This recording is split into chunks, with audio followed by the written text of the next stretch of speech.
Hi everyone, welcome back to the channel. So I've been using the myAir application by ResMed to track my CPAP therapy, but recently it stopped syncing the data and wouldn't load properly. If you are also running into the same kind of problem, here are some of the troubleshooting methods that you can try in order to fix this problem. Now first of all, you need to make sure that your Bluetooth is enabled, and if it is not enabled, you just have to reconnect to your device.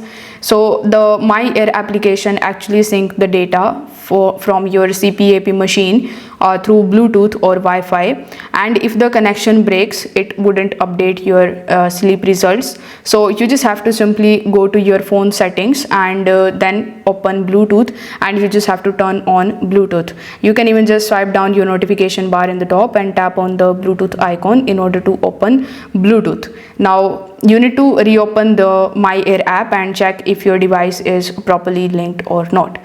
Now after doing this step, if you are still facing the problem, I would recommend you to try this second method, in which you just have to force stop the application and restart it. For that, you just have to come out of your myAir application, then long press on its icon and then tap on the I option. Then you will be landed on this page where in the bottom right hand corner of the screen you will see the force stop option. So you need to simply tap on it and then tap on OK.